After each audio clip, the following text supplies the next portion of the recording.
September 27, 2020, the beginning of large-scale hostilities of a new type. This is a mixture of classic proxy hybrid wars and attacks by terrorist groups. Azerbaijan's attack on Nagorno-Karabakh Republic and Armenia is just the visible part.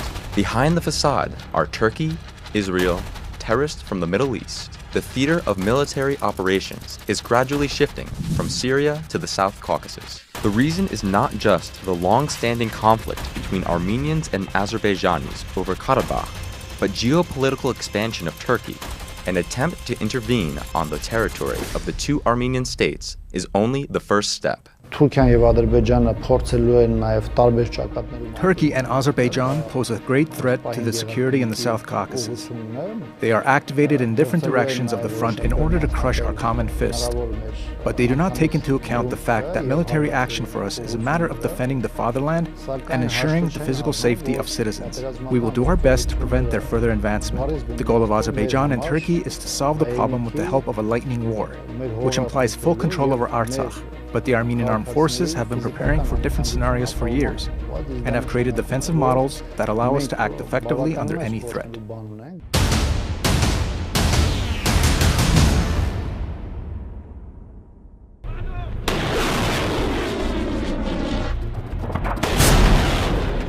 Turkey, through Azerbaijan, with the involvement of its regular officers, mercenary militants from Syria and Libya, as well as Israeli specialists, with their high-tech weapons, is trying to achieve the ultimate goal.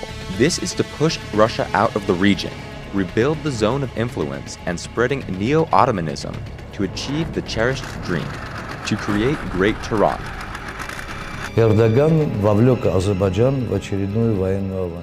Erdogan has drawn Azerbaijan into another military adventure.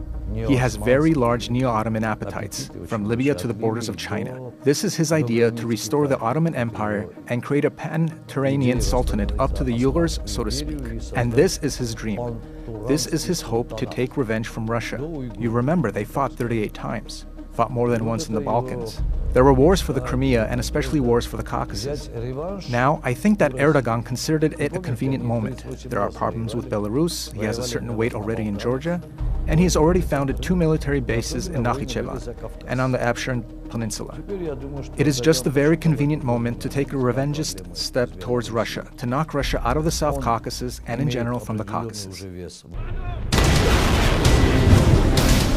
Artsakh, together with Armenia today, is the last frontier on the road to the collapse of the greater Middle East. The Armenian-Azerbaijani conflict is rapidly developing into a multilateral, multi-level confrontation. There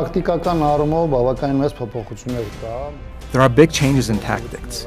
If in 2016 hostilities were preceded by sabotage wars, now before the outbreak of hostilities on the border, there was a relative calm for 2 years.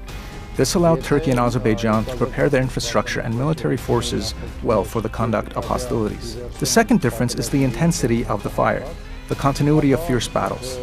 The third difference is striking civilians in populated areas, which is a war crime. In addition, if in 2016 Turkey helped Azerbaijan with weapons, training their military, now Turkey is directly developing military action plans, starting with recruiting fighters and ending with the management of different types of troops. From the very first hours of the war, Turkey did not hide its involvement. The political establishment and the diplomatic elite made a number of statements about unconditional and full support for Azerbaijan. I think Turkey's political statements are reckless and dangerous. France is extremely concerned about the bellicose comments that Turkey made, which essentially remove any inhibitions from Azerbaijan. That we will not allow. I say absolutely clearly to Armenia and the Armenian people, France will play its role, and we will be vigilant towards respect of families, people, and sovereignty. We do not accept any statements contributing to escalation. The Turkish foreign minister, disregarding diplomatic rhetoric, openly said that the peace negotiations have lost their meaning. Now we want to solve the problem at the root. The Turkish armed forces are directly involved in hostilities. Turkish President Erdogan dreams of rebuilding the Ottoman Empire. which destroyed its Armenian population during the First World War. 100 years later, Turkey returned to the South Caucasus to continue the Armenian genocide. With the help of Turkey, terrorists who have come from the Middle East to Nagorno-Karabakh are fighting on the side of Azerbaijan. How can someone suggest leaving the population of Nagorno-Karabakh defenseless in the face of terrorists and extremists? A truce can only be achieved if Turkey is forced to withdraw from the South Caucasus. I want to state clearly, we have information that indicates with certainty that fighters from jihadist groups have left the theater of military operations in Syria to join the armed operations in Karabakh. The fighters have transited through the Turkish city of Gaziantep.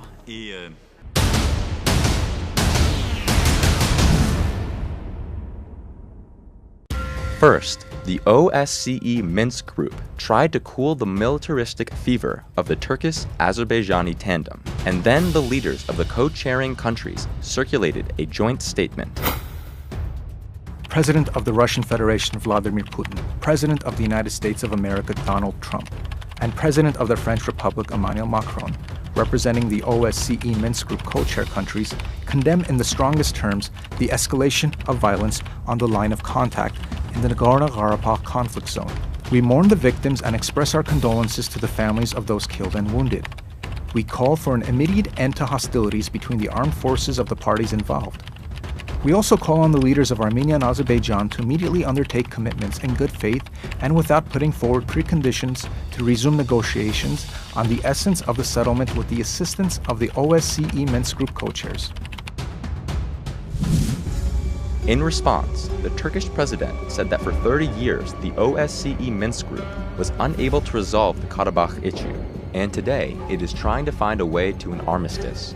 It is unacceptable. Erdogan also noted that he discussed the situation with the presidents of Russia, the United States, and France, but there was no result. And if not, now is the time to achieve it. And Azerbaijan began to take steps. More than 20 US senators harshly condemned the Turkish aggression. I strongly condemn Azerbaijan's attack on Nagorno-Karabakh, whose aggressive actions are supported by Turkey. The Trump administration must stop assisting Azerbaijan. Turkey's aiding Azerbaijan, providing military assistance and provocative statements to Armenia, and to undermine the mediation efforts of the United States, which should contribute to the establishment of peace in the region.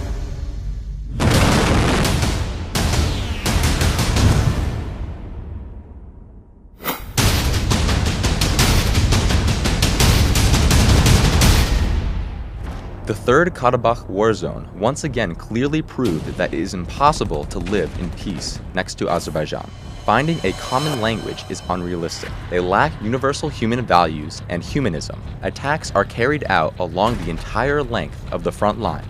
The targets of the Azerbaijani Turkish military were not only the positions of the Artsakh Defense Army, but also civilians, as well as journalists working in the combat zone. Among the civilians, there are killed and wounded.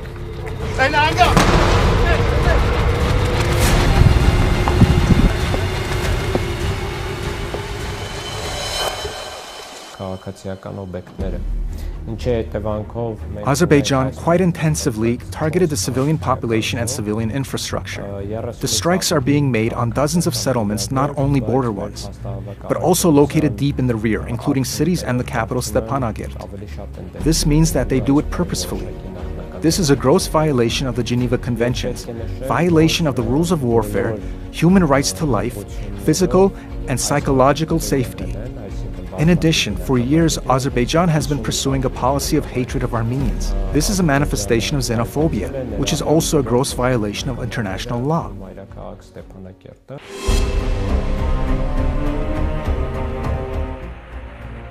The Office of the Ombudsman of Artsakh is collecting facts and evidence of Azerbaijan's attack on the civilian population and violation of international humanitarian law. The relevant reports will be sent to the UN, the European Court of Human Rights, and other international institutions. 2016 թվականի ապրիլի In April 2016, Artsache's human rights defender submitted a report to international structures on the atrocities then committed by Azerbaijan. However, the reaction, legal or political assessments of the international community were unsatisfactory. In addition, in this they have their share of the fault.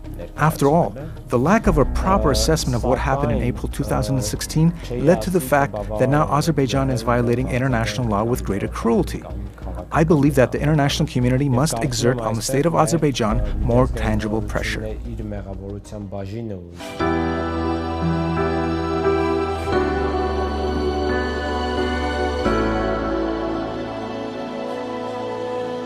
Anna Galstyan was in the last month of her pregnancy. They decided to name the boy after the legendary commander, Monte Melkonyan. The first son was born on the 4-day war in 2016. On September 27th, on the first day of hostilities, she moved to her native village of Matagis. Her husband, a military man, returned home for a short time to visit his relatives. The massive shelling began about 7:30 in the morning. We lay down on the floor, hiding under the bed, to somehow protect ourselves. Then we realized that the shelling was intensifying. We crawled out of the house, and at that moment, the shell hit the kitchen. On the street, the military ran up to us, helped us get to the shelter in the basement. The shelling stopped only after 3 hours. We got into the car, drove out of the village, and the shelling began again. The explosion rang out right in front of us. The car rolled over on its side. I lost consciousness and came to my senses already in the hospital. Then they told me that the child was born. Manushak Sarkisyan, who took birth, was herself wounded in the First Karabakh War. It happened during the battle. Then the woman served as a military doctor. After going through the war, she learned to calm people down psychologically. In communication, she shows maternal care, encourages, often smiles, and says warm words. Many mothers named their daughters after her. They called from the emergency service and informed that they had brought a pregnant woman with a shrapnel wound. Our director and I arrived there and performed an emergency cesarean section. Then the surgeons proceeded to the operation on Anna's hand. The only thing I wish for our people is to be strong, persistent, and live in peace.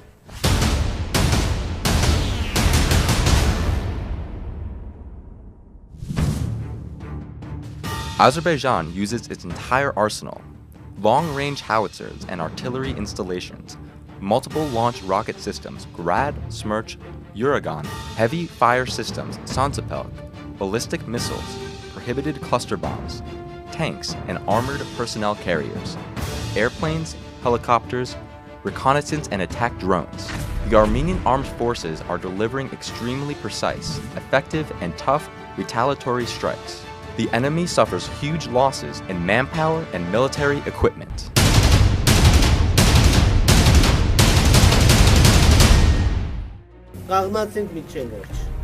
We stand to the end. We will not ask for a truce. We must force the adversary into a truce. If we ask for a truce, it will be the end of Armenia, not just Artsakh, because we are fighting not against Azerbaijan, but against Turkey. And Turkey is interested in the whole Armenian world in order to implement its pan-Turkic programs. We will beat the enemy until he sobers up. The future of our country, new generations, and our right to live on this land depends on us. Martial law and general mobilization were declared in the Nagorno-Karabakh Republic and in Armenia. Volunteers from Armenia and the diaspora are arriving in Artsakh. The mood is high, the fighting spirit is high, and they go to the front with songs.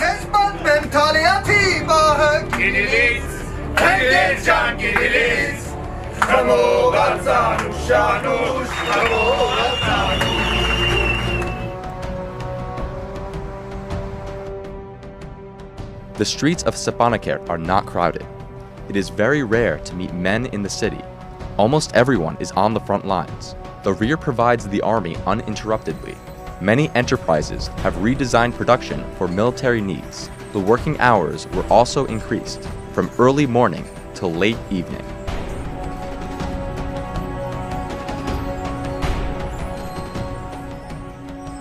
Արցախցիների ռեժիմ ենք աշխատում։ We work in full mode.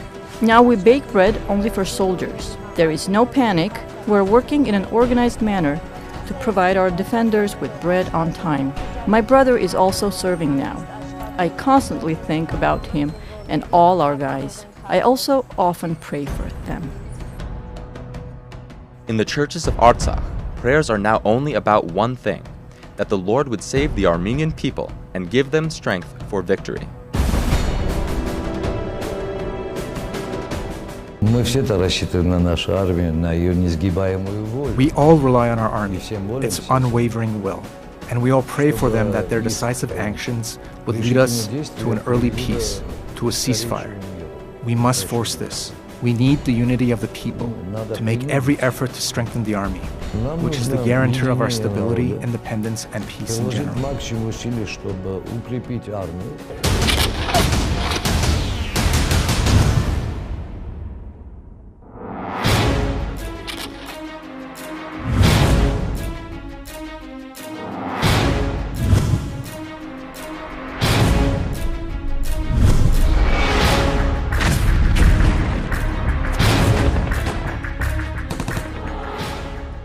The new war in Artsakh has already surpassed all previous ones in scale. The theater of military operations is gradually moving to the territory of the Republic of Armenia. Azerbaijani and Turkish armed forces periodically inflict missile and airstrikes in different regions of Armenia. 2016 թվականի ապրիլյան մարտական գործողությունները The failure of Azerbaijan during the hostilities in April 2016 in Artsakh and in July 2020 in the Davush direction led to a significant change in the regional balance in favor of Armenia. And this is contrary to the interests of Turkey, whose priority is to expand its presence in our region. Large-scale hostilities for Armenia and Artsakh escalated into the patriotic war. All of the people rise to defend the motherland. The battle motto on everyone's lips is, "We will win." There is simply no alternative. Armenians will not allow a new genocide anymore. Мы уже несколько тысяч лет живем на своей исторической родине, на своей земле. We have lived for several thousand years in our historical homeland, on our land, and we have fought liberation wars for many centuries, defended our life, our faith, and identity. And the same thing continues today. And unfortunately, we are again forced to take up arms to defend our right to life on our historical land. На своей исторической земле.